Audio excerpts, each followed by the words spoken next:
السلام علیکم پیارے طلبہ و طالبات، آپ کا استقبال ہے ہماری YouTube channel Easy Urdu Academy پر۔ بہار بورڈ 12ویں کلاس کا اردو کتاب کے الفاظ کو پڑھنا ہے اور آپ کو ایک ایک لفظ پر غور کرنا ہے، جس سے لفظوں کی تلفظ کی ادائیگی کا پتہ چلے گا۔ اس کے مشکل الفاظ کے معنی بھی بتلائے جائیں گے۔ آپ بنے رہیں ویڈیو کے لاسٹ تک۔ تو چلیے آج کی کلاس شروع کرتے ہیں۔ آپ کے شامل نصاب 12ویں اردو ٹیکسٹ بک کے پہلے سبق کے تیسرے پارٹ میں مرزا فتح اللہ بیگ کا خاکہ، نذیر احمد کی کہانی کچھ میری اور ان کی زبانی۔ مرزا فتح اللہ بیگ نے جولائی 1927 میں ماہنامہ رسالہ اردو میں شائع ہوا تھا۔ یہ خاکہ نہ صرف ان کا بلکہ اردو ادب کی دنیا میں بے مثال خاکہ سمجھا جاتا ہے۔ چلیے یہ خاکہ ہم پڑھتے ہیں۔ میں اور میاں دانی ساڑھے 11 بجے مدرسے سے آئے، کھانا وانا کھایا، سبق کا مطالعہ کیا اور 1 بجے نکل کھڑے ہوئے۔ مکان کا پتہ پوچھاتے دیر میں 5 منٹ تھے کہ مولوی صاحب کے دروازے پر جا دھمکے۔ دروازے کی ایک چوکی پر میں اور دوسری پر میاں دانی ڈٹ گئے۔ سامنے ہی کمرہ تھا۔ بیچ ہماری رسی ہاتھ میں لیے اونگ رہی تھی۔ کبھی کبھی رسی کو ایک آدھ جھٹکا دیتی تھی۔ کمرے کے اندر مولوی صاحب تھے، لیکن دروازہ بند تھا، اس لیے دکھائی نہیں دیتے تھے۔ اب یہ خیال ہوا کہ یہ مولوی صاحب ہی کا مکان ہے یا کسی دوسرے کا، اندر زنانہ تو نہیں ہے۔ غرض اس شش و پنج میں تھے، یعنی سوچ وچار میں تھے کہ مولوی صاحب کے کمرے کے گھنٹے نے ٹن سے 1:30 بجایا۔ ہم دونوں اٹھے اور دبے پاؤں چوروں کی طرح اندر داخل ہوئے۔ گھر میں سناٹا تھا۔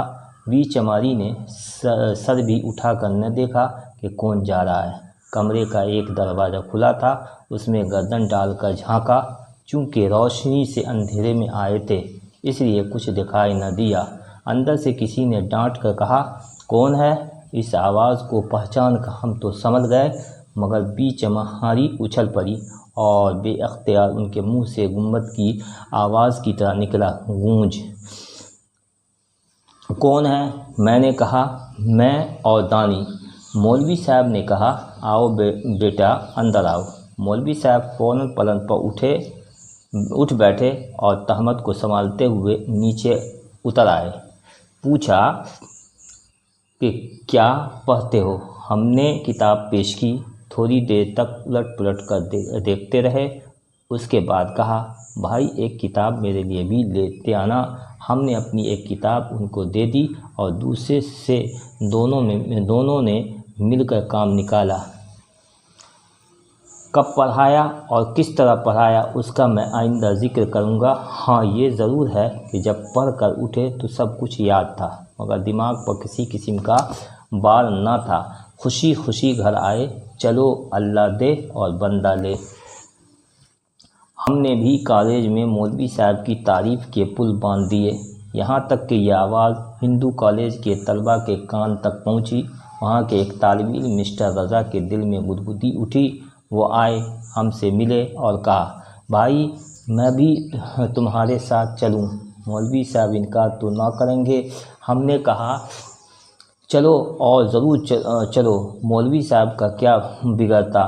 2 کا نہ پڑھایا یا 3 کو پڑھایا؟ انہوں نے کہا، نہیں پہلے مولوی صاحب سے پوچھ لو۔ ہم نے کہا، یار چلو بھی، اگر انہوں نے کچھ کہا تو ہمارا ذمہ۔ وہ راضی نہ ہوئے اور یہی کہا کہ پہلے پوچھ لو۔ اس عرصے میں ہماری ہمت مولوی صاحب کے سامنے بڑھ گئی تھی۔ دوسرے دن جاتے ہی رضا کا ذکر کیا۔ انہوں نے کہا، لیتے کیوں نہیں آئے؟ ہم نے کہا، وہ ذرا شرمیلے ہیں، بغیر اجازت آنا نہیں چاہتے۔ انہوں نے کہا، طالب علم شرمیلا ہوا اور ڈوبا۔ خیر کل ضرور ساتھ لانا، ذرا ان کا بھی رنگ دیکھ لوں۔ شام کو واپسی کے وقت جاتے جاتے فراش خانے میں ہم نے رضا کو مولوی صاحب کا اجازت نامہ پہنچا دیا اور کہہ دیا بھائی پورے 1:30 بجے پہنچ جانا ورنہ اندر گھسنا نہ ملے گا۔ دوسرے دن جو ہم پہنچے تو وہ پہلے ہی سے دروازے پر ڈھائی دیے بیٹھے تھے، یعنی پہلے سے آ دھمکے تھے۔ ٹھیک 1:30 بجے ہم اندر داخل ہوئے۔ مولوی صاحب ہم کو دیکھتے ہی پلنگ پر اٹھ بیٹھے اور کہا لاؤ کتاب۔ ہم نے کتاب طاق پر سے اتار کر اس کے ہاتھ میں دی اور وہ کتاب لیٹے نیچے آ بیٹھے اور دیکھا اچھا یہ ہے میاں رضا۔ بیچارے رضا نے گردن جھکا کر کہا جی ہاں۔ مولوی صاحب نے کہا ابھی اچھا بھائی شروع کرو۔ ہمارے پڑھنے کا یہ طریقہ تھا کہ ایک روز میں پڑھتا تھا اور دوسرے روز میاں دانی۔ اب اس کو ہماری شرارت کہو یا محض اتفاق، ہم دونوں چپ کے بیٹھے رہے۔ جب اس خاموشی نے طول کھینچا تو مولوی صاحب نے کہا ارے بھائی آج تم پڑھتے کیوں نہیں؟ کیا منہ میں گنگنیاں بھر کر آئے ہو؟